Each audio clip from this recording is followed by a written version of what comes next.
So today I wanted to talk to you about the standard normal distribution. So before we start with the standard one, let's just talk about a general one. So for a normal distribution, if a continuous random variable has a probability distribution, and you can think of that as a histogram with lots of classes, and if that probability distribution is bell-shaped and symmetric, then we call that random variable normally distributed. So remember what a continuous variable is, right? Something that's measured. So continuous random variables, some examples, something like heights, like things you measure, heights, weights, temperature,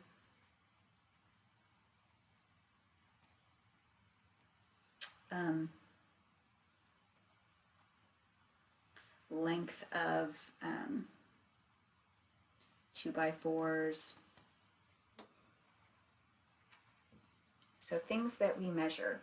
So we can remember from a previous chapter, the empirical rule says that for a bell-shaped distribution, which we're now going to call normally distributed variable, 68% of the data is going to be within one standard deviation of the mean, 95% will be within two standard deviations, and 99.7% of all of the data is going to be within three standard deviations of the mean. Not all of it, but almost all of it. Some other rules about this normal distribution and their curves. So the total area under the curve has to add up to 1 or 100%. The curve never touches the x-axis, so we have the asymptotes going. The curve is symmetric about the mean. So for this picture we see here, the mean would be 0. That's where it's symmetric about.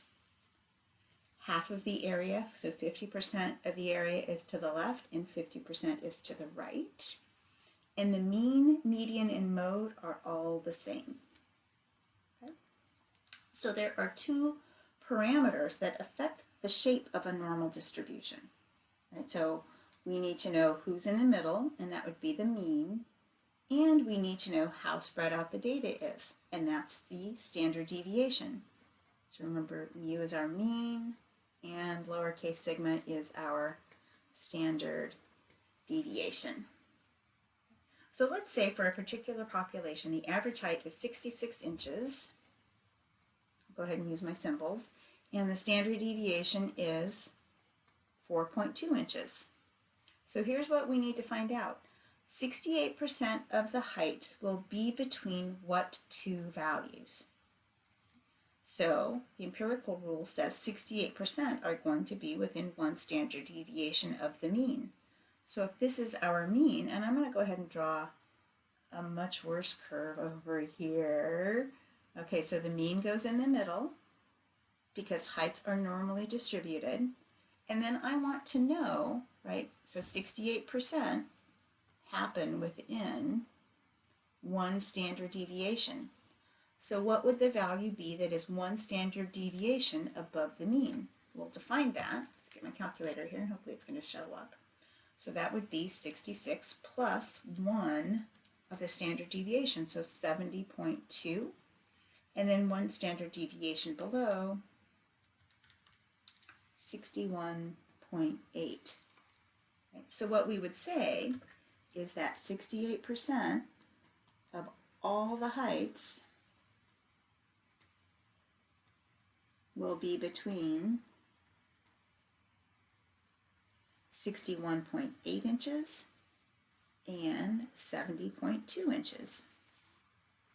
Now, as you might imagine, right, there could be many different curves for the infinite number of continuous random variables. So right, if we did this for the average weight of that population, 66 would not be the mean. The standard deviation would not be 4.2. It would have an entirely different curve. So what we do is we take all of those curves and we map them onto a standard normal curve, which I'm going to approximate from now on SNC just because I write slowly. So the standard normal curve, so right, we're going to take all of these other variables and we're just going to map them onto this one curve. And that standard normal curve has a mean of 0 and a standard deviation of 1. So it's actually the curve that you see up here. So the mean is 0 and standard deviation of 1. So 1 plus or minus, we get 68, 2 plus or minus, we get the 95, and 3, the 99.7. So the formula that does this mapping for us, it's the z-score computation that you might have seen before. So z, right, z equals x minus mu divided by sigma, and x is our individual score, right, the raw score. So individual or raw score, the data value. Mu is the mean, right, and little sigma is that standard deviation. So the z-score or standard score, those are synonyms, tell us how many standard deviations a raw score is from the mean. So keep in mind, if you're working with a standard normal curve, positive z-scores are on the right and negative z-scores are on the left. So we're going to start by, I'm going to start showing you how to use a table. I have a printout of one, but you can find a bazillion of them online. Just Google standard normal curve table, find something that's printable. But what you're going to want to do is look at the key to reading it. And I'll actually show you two different ones because they have two separate keys. And then you kind of get a handle on how to do it. Using those rules about the 100% of the data, right, is total under the curve, half on the left, half on the right. We're going to need all of that. And the symmetry. Okay, so use tables, find cumulative area, and the cumulative area corresponds to probability. So for us, area is going to equal probability. I will use those two ideas independent, right, meaning the same thing. So find the cumulative area under the standard normal curve described below. Draw a picture for each of the cases. So for this first one, we want the area to the left of z equals 1.83. So I'm going to draw the curve, right, and it's just that standard normal curve. And this is the standard one, so mu is in the middle at 0. Right, and then I'm just going to mark off a couple of, right, so -1, 1, 2. I'm not going to do all of them. I'll grab a different color here. And then I want to find 1.83, so some here between 1 and 2, and I want the area to the left. Okay. So now I'm going to grab a table and show you how to use it. So this is from some old book that I've had. And here's the key. When I said you need to pay attention to the key, right down here is the key for this table. So the number that I'm going to read up in here is going to tell me the area between 0 and the z value that I look up to the right, right? So this is going to give me the area to the right. So now let's go back to my question. I want the area between 1.83 all the way to the left.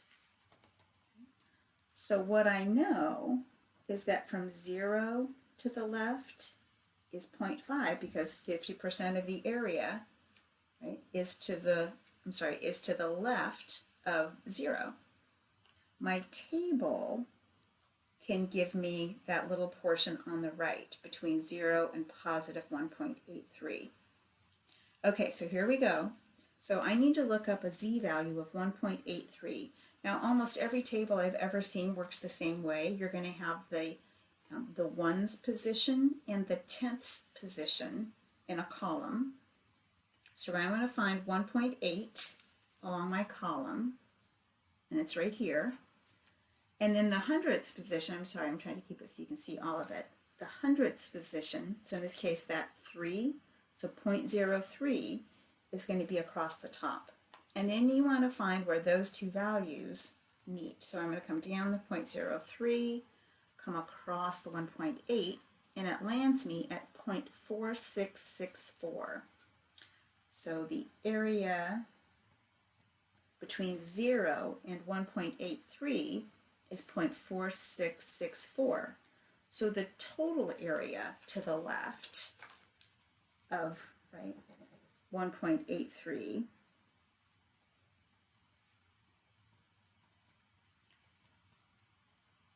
is the 0.5 plus the 0.4664. Right? So 0.9664 if you add those two together. So let's do the next one, the area to the left of negative 0.02. Now your table might be set up differently. Maybe it doesn't give you from 0 out. Maybe it does something different.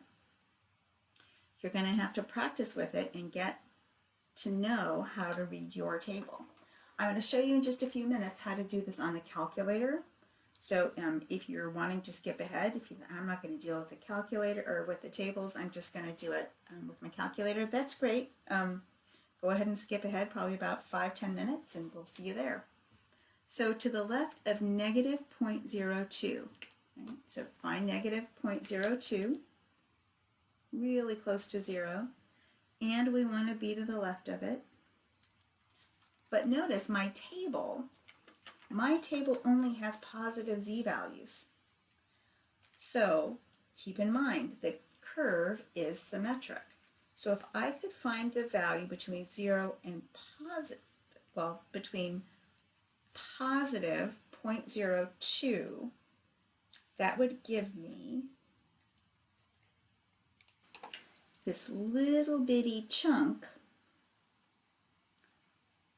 right there, right? Which is exactly the same as the little chunk on the left.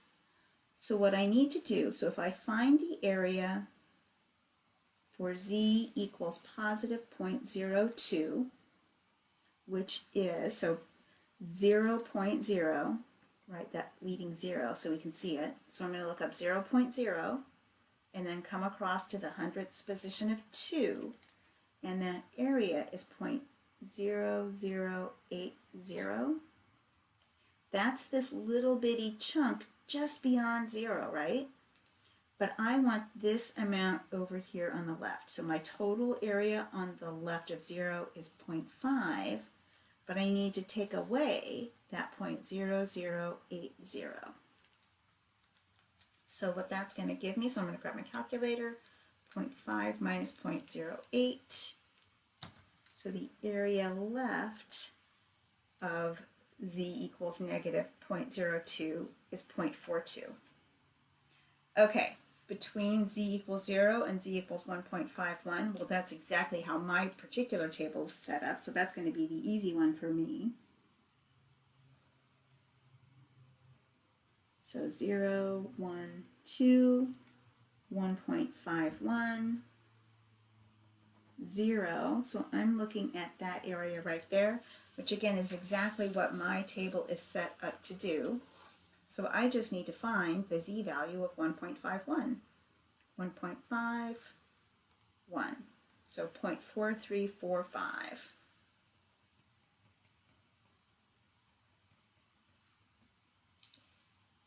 And finally, to the right of z equals 0.23. I find the curve super helpful.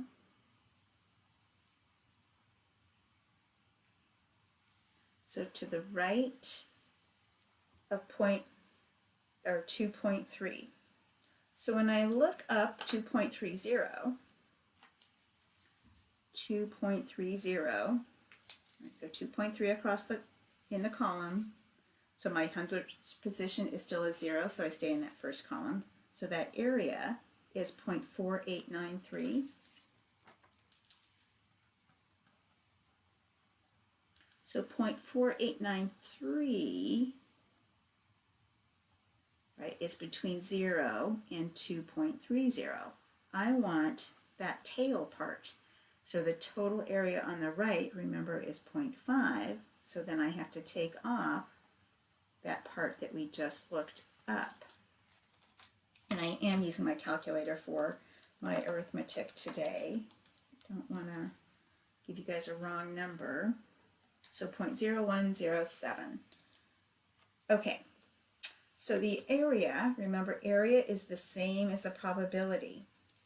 Area is the same as the probability that a z-score will show up in that region. So for these, I find drawing a bell curve, shading the region we're looking for extremely helpful, just like we did there. So find the probabilities.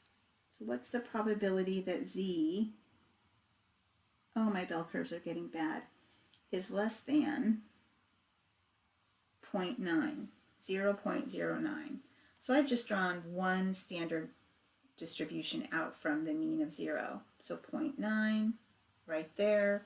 Z is less than, so z less than means we're meaning to the left. So I want the area to the left of z equals 0.9. So I know, so this is like that first example, this amount here to the left of 0 is 0.5. My table will tell me the amount between 0 and 0.9, so 0.90, so 0.3159. And since I want all of the area, I would add those together. So the probability that a z-value is less than 0.9 is equal to 0.5 plus 0.3159, so 0.8159. Remember my decimal in there. Probabilities, keep in mind, these are probabilities, so they have to follow your probability rules. Okay, what's the probability that I get a value, a z-value between -3 and +1?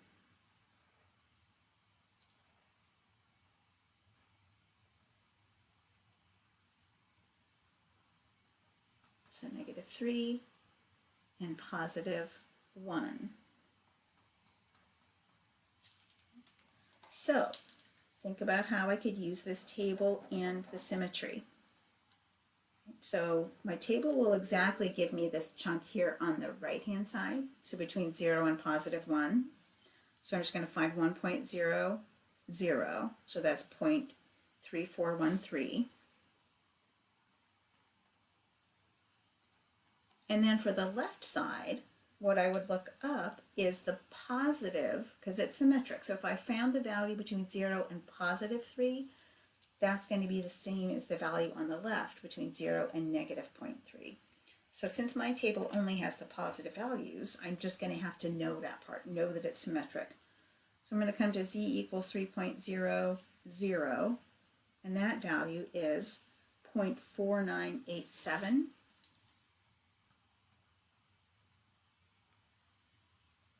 And I want all of the area right between those two, because the area is the probability. So again, I would add those two together to get the total area.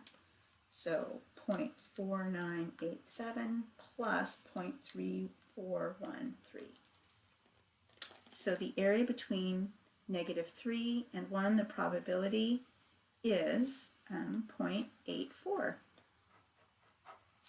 Okay, so we can use our table the other way. If we know the area or the probability, we can find the corresponding z-values. So let's find the z-scores for the following areas. So in this first example, I want the z-score that cuts off the bottom 65%, or you could say the top 35%. So what z-score, how would I do that? So remember, the total area is 100%. Grab a different color that shows up better. And half of it is to the left of the middle. So that means in this little wedge here, just to the right of 0, that's 15%, so that I get a total of the 65% left of that z-score I'm looking up. And the reason why I need this value is because, again, that's how my particular table is set up. So I need to find, so this 15%, this is the area. And the area is in the big field of the table. So I need to find the value that's closest to 0.1500 in the big field of the table. So 0.1500, here we go, it's Here I have 0.1517 and 0.1480. So it's kind of like it's halfway between those two. It's about the same. So to find that z-score, right, I look across to get the units and the tenths, so 0.03, and then up to get my hundredths. And it's halfway between 0.8 and 0.9, so I might even go up, like do an extra position and do a 5 in there. So I would say that is z equals 0.385. Now, if you chose 8 or if you chose 9, that would be okay as well. Okay, so this next one, we want the value that cuts off the top 73%. So we're kind of going to do that same thing. I know I'm going to have a negative z value this time, though, because I'm left of the mean, because the mean's always in the middle.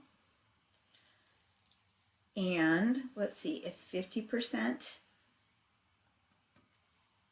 is right on the right-hand side, then that means I have a 23% in this wedge right here. And between the center and the z value is what my table tells me. So I'm going to look up 0.23 and try to find it. Looks like we're here. Look a lot closer to the 0.29 or 2291. So I'm going to take that one. Now my table tells me 0.61, right? But look, I'm on the left, so I know I have to make it negative. 0.61. Okay, so that's how we do these by hand.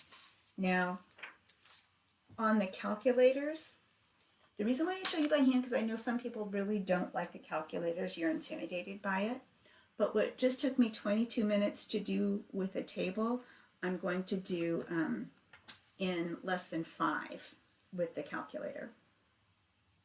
So to find the area, so I'm going to use a Texas Instrument 84. You can also do this using a spreadsheet. I just did it on Google Sheets, and the function is normal distribution. Okay, so you can get your values there. To find the area or probability, the function is, so it's listed under the distribution menu. So let me show you where to find that first. So it's here on the vars key. See it in blue right there? So turn my calculator on. So to get the blue button, to get the blue menu, so it's second first and then that. And then what we want is the normal CDF, cumulative distribution function. So distribution and then normal CDF. Okay, or option 2. Now, to go the other way, if we know the area and we want the z-score, then it's just below that. It's the inverse normal.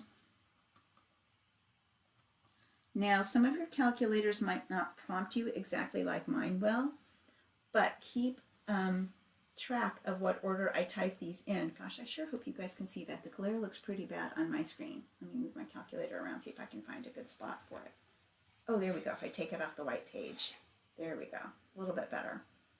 My white page out altogether. Okay, we'll figure it out when I get there. So let's find, oh, look how nice I was. I gave you the pictures this time. So we're going to find the areas. So to the left of z equals negative 0.23. So 0 in the middle, negative 1, negative 2. There's 2.3, and we're talking about that little area in the tail. So I want the area, so I'm going to use the normal CDF. So I'm going to move my paper so maybe you can see the calculator a little bit better. Nope, it just might not happen. So normal CDF, so I'll choose option 2. So I'm going to go forever, and just keep moving it around trying to get it so that the glare is not so awful. I just don't think it's going to work. So to go all the way to negative infinity, your calculator starts with so this is how the calculator says negative infinity. It really doesn't have to be that big. You could say negative 10, and you're going to get the same value. To do negative signs, you have to use this change sign key on the calculator. You can't use the minus button. It will yell at you. Upper limit, this is where I want my calculator to stop. accumulating area. So I'm going to stop at negative 2.3.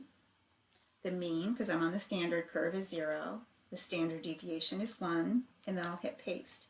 Now, those of you who did not get prompted like I just did, this is the order you want to type those in. Your lower value, comma, the comma is here just above 7, upper value, comma, 0, comma 1. And then that area, 0.0107. So that's how much area is to the left of negative 2.3. To the right of z equals negative 2.3. So here's our negative 2.3.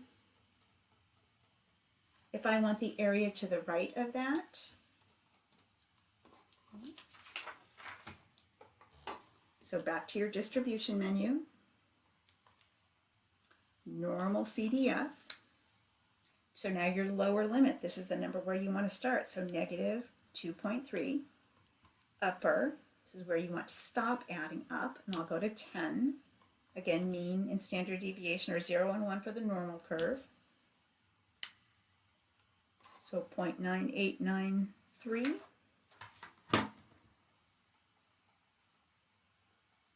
You'll notice, right, if I add those together, I get the 1, right?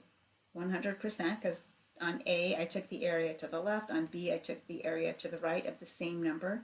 Altogether, that has to be 1. Between z equals 1 and z equals 2.05, you're welcome to pause and try it on your own. So normal CDF, because I'm looking for the area. So let's go ahead and mark it. So it's 1, 2, so I'm looking between 1 and 2.05. So that little wedge right there. So the lower, that's where we're starting. Upper, where we're ending. So between between 1 and 2.05. 0, 1, because I'm still doing on the normal curve, the standard normal curve. So that area is 0.1385. I'll go ahead and round that 4 up. I'm just going to blast through these. You can come back and check your answers.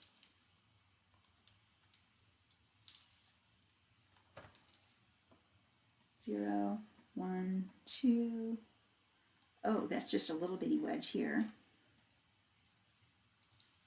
0.0444. Typically for these areas, we go out to 4 decimal places, just kind of a convention. To the right of 2.30. Now I'm going to not even do that one because I see the answer right up here, right? Because we already found the area to the left of negative 2.3. So the area to the right of positive 2.3 has to be the same because of the symmetry. And then between negative 0.1 and positive 0.1,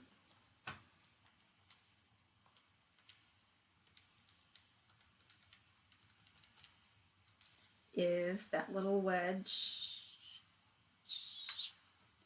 0.09 or 79. Oh, that's just not a nice rounding anywhere. 7, we'll say, I guess.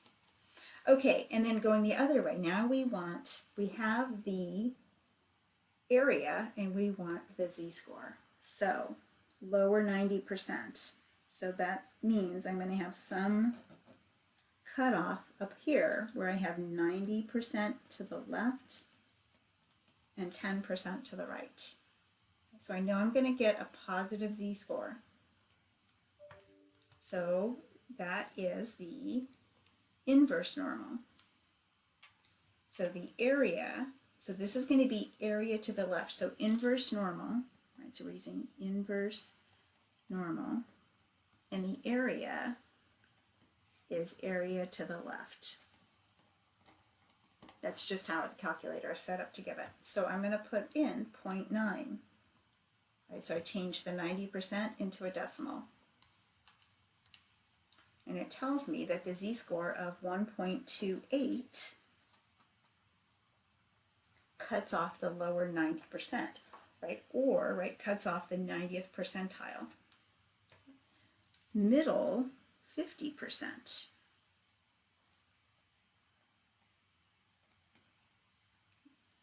So we might have to do a little thinking on this. So remember, the inverse normal, we need to give it area to the left. But I have this area in the middle. So keep in mind, so if I want the middle 50%, that means I have 50% to share on the two sides. So each side is going to get 25%. So my calculator is expecting area to the left. So if I give it the 0.25 for this left-hand side, that's going to give me the negative z-score version.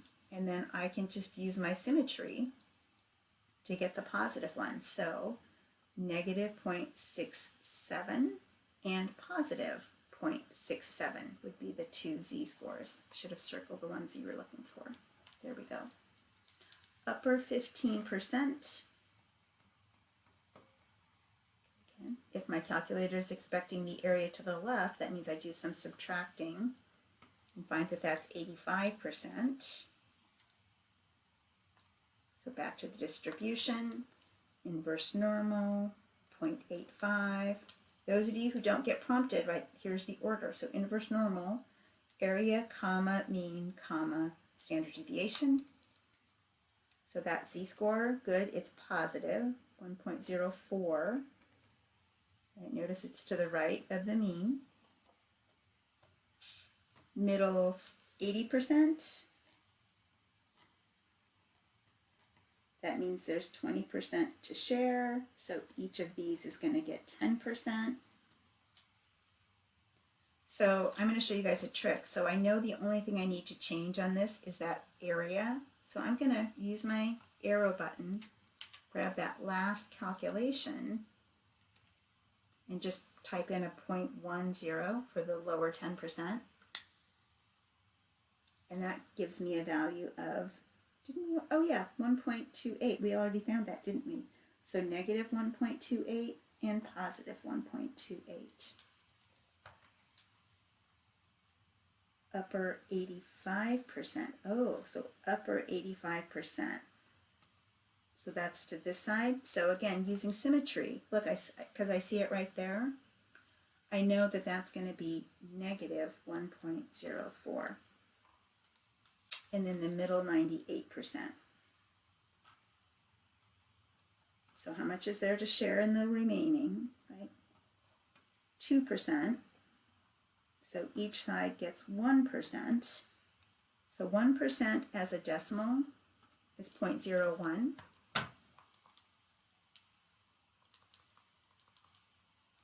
So just overstriking the area. And negative 2.33 for the left side, and then because of symmetry, the right side would be positive 2.33. So these, remember, are those z-scores. Okay, so the calculator really is the easiest way to do this if you have one, and those operations are found here under the distribution menu.